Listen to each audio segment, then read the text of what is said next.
Welcome back to Sit Down with Sides, episode 2. Today we're going to talk about the England World Cup squad announcement. Strap yourselves in, it's going to be a long one. So, England squad were announced on Friday. There were rumours of who has and who hasn't made the squad on Thursday. And I've watched all the pieces that of the press conference, people that have been having their say over the weekend. And I'm doing this video on Bank Holiday Monday after I've looked at what team I would go with or what I would select, what 26 players, and see what the difference is. So, firstly, I'll start by letting you know who I'd leave out of who he's taking. So, my choice would be 16 of the original ones that he's picked, plus 9 different ones. The 9 that would miss out under me would be Byrne, Kwanzaa, Spence, Tony, Rashford, Henderson, Pickford, Livramento, and Saka.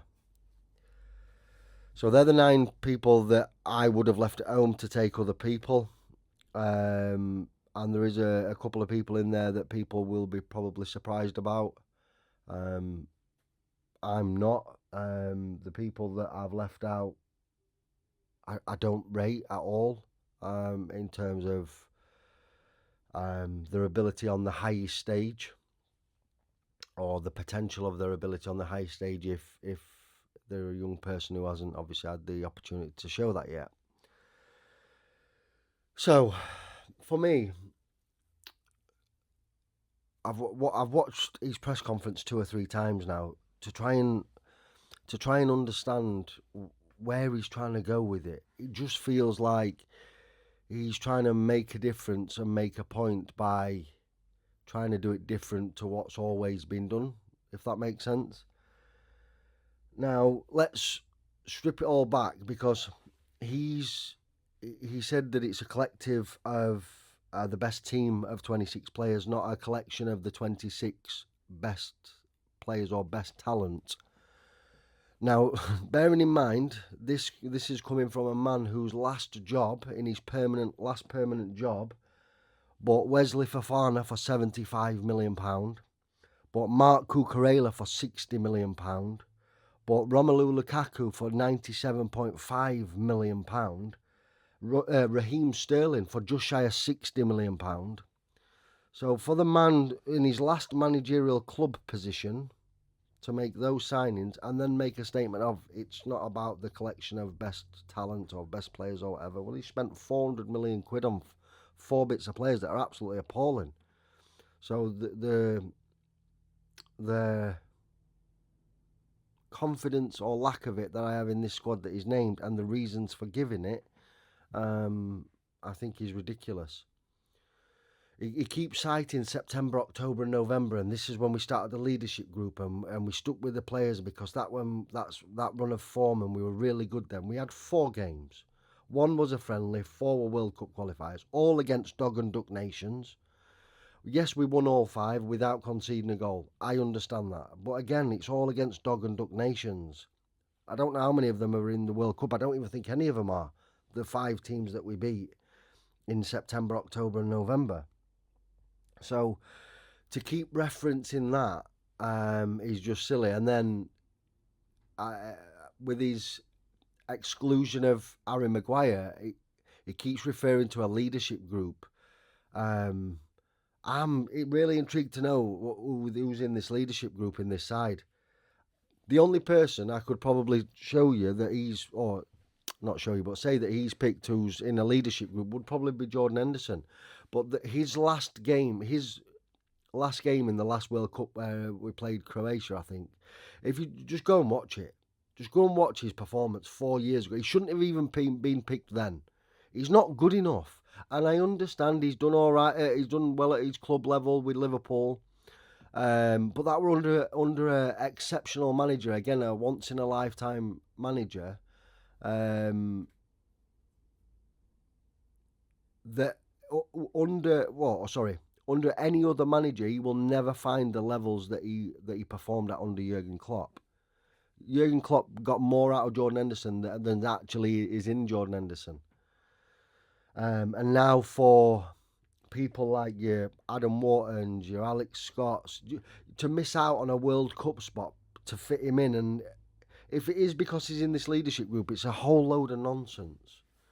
This whole the modern way of a leadership group and inspiration and motivation and being happy, and what the fuck are you going on about? Just 24/7 woke nonsense. And serious football players miss out, and we potentially miss out as a nation. Now, there's obviously the World Cup's going to happen. The only saving grace he will get from me is if we win it. And if we win it, I'll say, do you know what? Every decision that you've made, you've nailed. But before we start, I'm saying every decision is, well, not every decision, but the majority of decisions he's made and the reasons for giving them, I just think they're nonsense. I don't think the backup where he will go in as a manager in club level. So to now he's got an international manager's job to then start changing the way that he picks his players.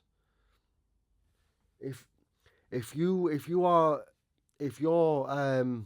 philosophy is happy camp, leaders in camp, leadership group, focusing on a set of results a year before the World Cup, and think that that's going to be the side that wins the World Cup for us, I just think he's naive.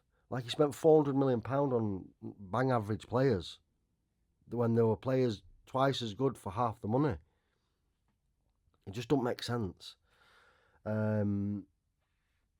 So yeah, I think the fact that Harry Maguire misses out is, I think, was one of the most surprising, if not the most surprising one for me, because the exclusions of Palmer and Foden, although yes, as a headline, they're actually quite surprising. Would I leave them out? No, I've included in my side, but I think they've both give him every reason to leave him out. They both seem like individual personalities, on and off the pitch as well. So, and his reasons regarding Foden, not knowing what his position is, I actually agree with that. Would that stop me from putting him in my side? No, definitely not. Because that's my job. My job is to find where he fits in this side. His talent's too good to leave out, in my opinion. In terms of a 26-man squad, that is. But if you don't mean he has to start. But to what we've took and what we've left at home, I'm obviously massively concerned. So I'm going to go through my my squad that I'd go with, and try and give the reasons for why I picked different to what he did. So the three goalkeepers I would go for is Henderson, Trafford and Ramsdale. I would leave Pickford out.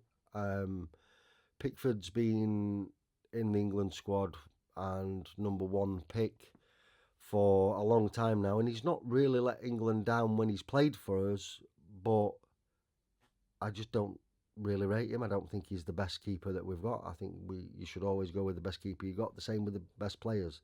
And again, I'll reiterate, I understand that Tommy Tuchel thinks that it's not a collection of the best 26 players. No, it's not. I actually agree with that.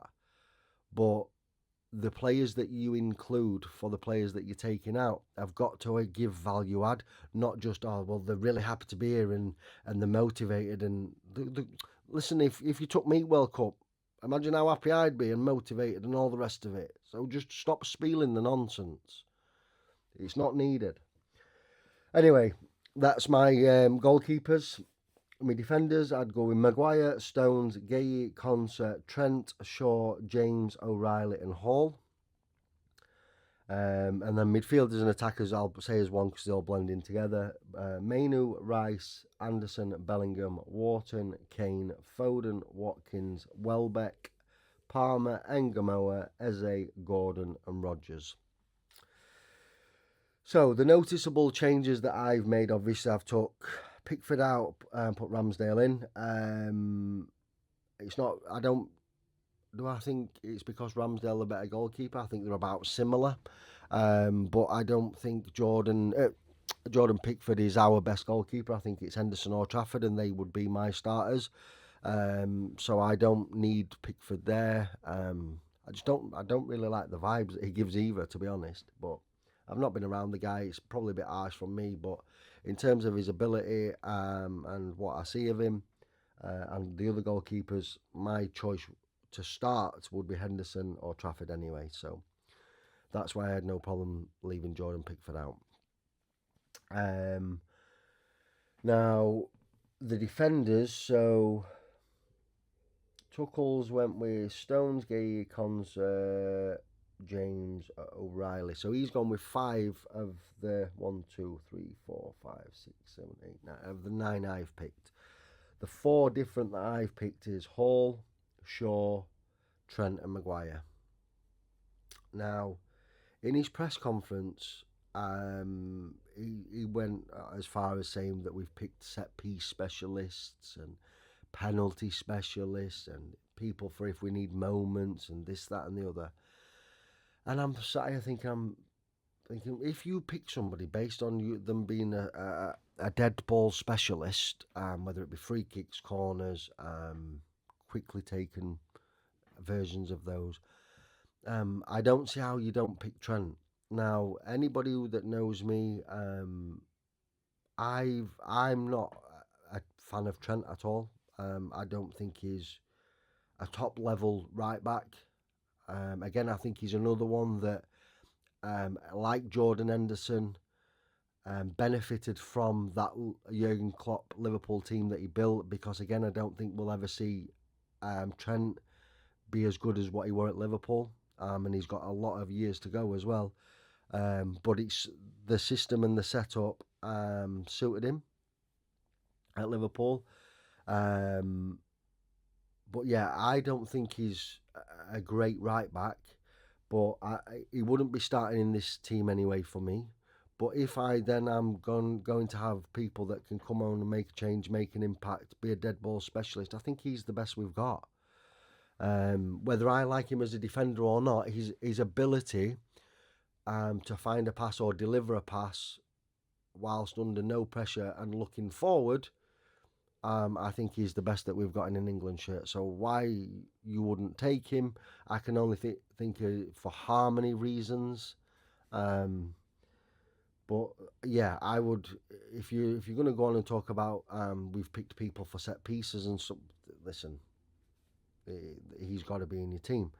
He doesn't start because because James starts. So yeah, I would have included Trent, Lewis Hall, and Luke Shaw. I think. So obviously I've got Shaw, Hall, and O'Reilly in there. Now you could say, "Oh, why have we got 3 left backs?" Well, we've got an out-and-out left back in Luke Hall that just plays left back. That's it. Shaw plays left back and can play centre half as well. O'Reilly, for me, his best position is central midfield, but he plays left back as well. So we've got an out-and-out one, and we've got 2 that offer options in other positions. So that's why I've included all 3 of them together. But I think in terms of Shaw and Hall, I think they're both better left backs than O'Reilly. I think O'Reilly's a better defensive midfielder, holding midfielder, whichever way you like to talk about it. Yeah, so that's why I would include Shaw and Hall, and then obviously the obvious one is Maguire. For me, he'd be before any of them centre halves, based on what I've seen this season, and what he always delivers for England anyway.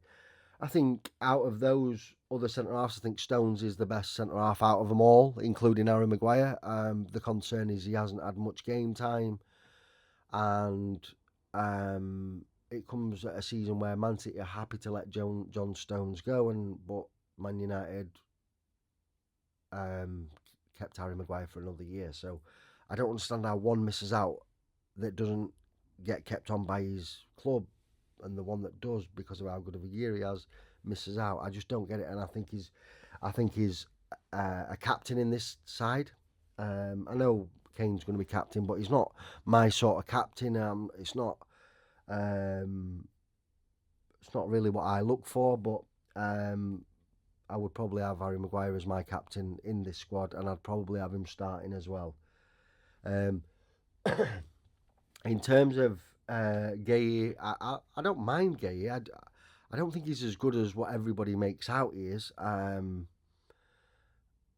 think don't get me wrong. He is a good defender. My point is he's not the first name on first defender on the team sheet, and no, and then it's between all the rest of them who gets the other spot. Because I think, in my opinion, if we're talking everybody's fit and everybody's on a level playing field, we start with Stones and Maguire for me. Um, Now it's probably going to be Gueye and Konza, but Konza out of these defenders would be my fourth choice pick centre half.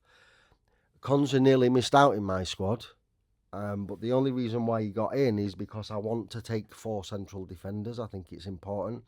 I was going to only take 3 and then have Luke Shaw as the backup, and I thought no, because again you're relying on too many what ifs. So I think with the combination that we've got there and the options that the people that we've included as defenders can give us in other positions, that's why I would go with those. So that means the defenders that miss out are Burn, Kwanzaa, Spence, and Livramento.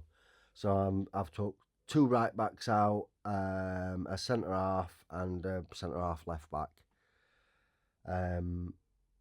So adding in Hall, Shaw, Trent, and Maguire for Burn, Kwanzaa, Spence, and Livramento. And I give that knowledge for free. And I won't be picked as England manager because I'm just a nobody who don't know anything, and I'm managed or whatever people reasons people give these days for why my opinion's not valid or and other people's are. Do you know what? Just on the back of that, actually, when people refer to people's opinion, oh well, he's played the game and he's this. No, but we've seen these people that have played the game that go on and manage, and they're really poor anyway. And people that have never managed or never played the game become managers and the best managers in the world. So this nonsense about you don't know the game if you've not played to a certain level and all this, that, and the other, because the ability that you can show to what you can see is a completely different ball game. So, as I've just demonstrated, I can pick a better squad than what Tommy Tuchels has. Whether you like it or not, it is a better squad. So my midfield: Mainu, Rice, Anderson, Bellingham, Wharton. So the only difference between mine and Tommy Tuchels is that he's picked Jordan Henderson instead of Adam Wharton. Again, I go as far to say, right, I'll go as far to say is that is a war crime from a German man who's going to be stood in our dugout representing England to put Jordan Henderson in and not Adam Wharton. I think that's a war crime. I think it's treason what he's trying to do. I think he's trying his best to finish off what Uncle Adolf started all these years ago. Because I can't believe that Jordan Henderson is in this England squad, even more so than Ivan Toney. But again, I'm just a nobody. So I agree with him to what we've got, and you could say, oh well. Bearing in mind, I've put Rodgers in as a forward, not as a midfielder, by the way, because they are 5 people that would compete for 2 positions. I know Bellingham can play in a 10, so that could take him out of there anyway. But also, like I've just said before, O'Reilly can also, and I think his best position is in midfield. So we've got, if you like, the options for midfield is Mainu, Rice, Anderson, Bellingham, Wharton, O'Reilly under me. I think your midfield will dictate whether you have a good tournament or a bad one. It will dictate whether you win games or lose games. Not in the moments, but across the 90 minutes for the work done and how they play, defend. For the 90 minutes now, we make the changes in there. I think that is where every game of football is won and lost, because it's a middle point of an attack and it's a middle point of a defence. So they have um, two roles which are highly influential within games. And I think the midfielders that we've got, I think that they can be really influential. My worry is with the setup and the team and the selection that the manager's picked. I'm worried that it's not going to allow it to do that, or his system's not going to allow us to do that. But yeah, that's what I would go with. Mainu, Rice, Anderson, Bellingham, Wharton. Obviously, you've got the option of O'Reilly going in there. Even Trent, if need be. But I'm against putting Trent in there without him having a season as a number 6. Give him a season as a number 6. I think he'd turn into a much better player than what you'd expect. But also, what you got to understand is at the minute, again, I'm not a huge fan of him. But all he's ever done and all he's ever seen and played under is the ball at his feet with the full game in front of him. He's never received the ball with players pressuring him on his back all the time. And I think that's where he gets found out now. If he started playing that position on a regular basis and started picking up and learning the traits and how to use the ball better, I do think he could be a good number 6, probably better than he is at right back. So yeah, we move on to his forwards. So I've got Kane, Foden, Watkins, Welbeck, Palmer, Engamoa, Eze, Gordon, and Rodgers. So, the obvious one that people will say is Saka. He is England and Gareth Southgate's love child, but I'm not a fan of him. I really don't rate him that highly. I think he's all right. Again, he's another one who I think he'd be better in a better position if he played it in longer term. I think he'd be a better left back, which is where he started out when he came through. And then all of a sudden now he's now a left back. A right winger or a left winger that has to be picked all the time. And he's just not for me. He doesn't do enough for me. Again, he can produce in moments, which is not a problem. But I've got plenty of other people that can produce in moments. But the others that I've picked can more dictate and control the tempo and the intensity for 90 minutes. I don't think that Saka's form's been any better than Foden, Palmer's, who's missed out. They do play in a different position. I wouldn't ever play Palmer or Foden on the right wing either, by the way. But I think the options that we have on there, so Gordon, Eze, Engamoa, Rodgers, even Watkins, if you're still keeping Harry Kane up there, you've got more options, and I prefer them to Saka. He's just not for me. He's not my cup of tea. I don't rate him that highly, and again, I think he'd be much better as a left back. The other noticeable one is Tony out and Welbeck in. I actually don't know if Welbeck's retired or not, but the conversation and the discussions around obviously Ivan Toney being in, and when I watched the manager's press conference, the reason he gave is because he can be a difference maker. He's good in both boxes. He's good at penalties. He can produce moments, and I understand that to a certain extent, but if I'm gonna use that reasoning, then that's the reasoning I'd take Danny Welbeck. I think he's had a good year. I think he gives you all what Ivan Toney does, if not more. I just think he's more deserving of the two. And I'm saying this while not watching much work Ivan Toney's done.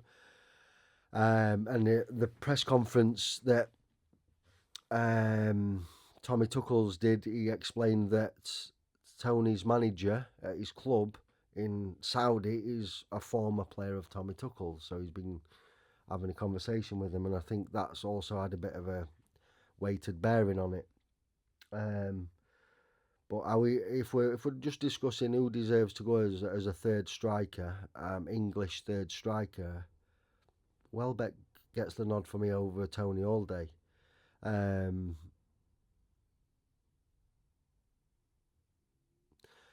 Not that I'm reluctant when I say it. I just think Tony not being in the Premier League, and listen, you'll probably heard me say for the majority of the year about how poor the standard is. I just think him not being in the Premier League and me seeing Danny Welbeck and how good he's been for his club week in, week out. Again, he's still scoring goals, but his performances, even when he doesn't score goals, are still contributing to how well the team's doing or done. That's why I'd have Danny Welbeck in there. Other noticeable ones that I've took out is Rashford. Same as Saka, except probably I've watched more of Rashford. He's had, for me, one good season in 10 years. It's not good enough. I think he gets talked about on a much higher level than what we actually see from him. I think he's done all right this year for Barcelona. But again, having watched him over the last couple of years, he's just not good enough for me. And especially not to warrant for other people not to get in.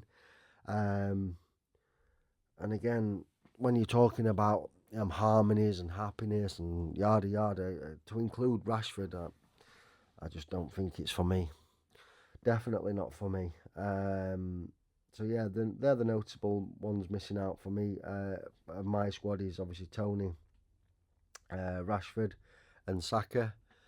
One noticeable mention which we're unlucky not to get in there were probably Bowen, and maybe if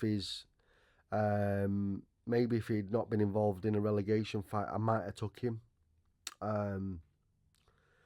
Has he had any different season to if he'd have finished, like if they'd have not gone down? No, he hasn't had much of a different season, but it's his club and they've just been relegated, and I think he'll carry that. Carry it into the World Cup with him, because he knows he's got to go back to it next year, obviously, unless he gets a swap. But his family's West Ham through and through, aren't they? So, yeah, he just missed out for me. Again, unlucky to miss out. So yeah, that's what my squad would be. That's the reason why I would make the changes to the side that Tommy Tuchel has named. I think this whole nonsense around harmony, happiness, leadership group, the response to the phone calls, and I just think it's all nonsense. It's just nonsense. It's his job to create that environment for when these players come in. Not these are the reason why I'm picking these people because they fit the environment. No, you create the environment. You're the manager. So that's your job. You then don't leave players out because it doesn't fit the environment that was created in September, October and November and hang on to those results. He's said that so he's picked people and everybody in this squad has got a defined and clear role and everybody knows what that role is. Now that to me screams, and I don't know if it's partly to do with the FA, but the women's team under Sarah Wiegman were exactly the same. All had clear defined roles and knew the place within the team. They always started with the same team. She made the same changes around the same time and stuff like that. So that's not something I agree with, by the way, but it was effective for the women. I don't think it'll be as effective in the men because, without being disrespectful to the women's game, there's too much variable change in the men's game, and the spectrum of what can happen in a men's game is far greater than what happens in the women's game.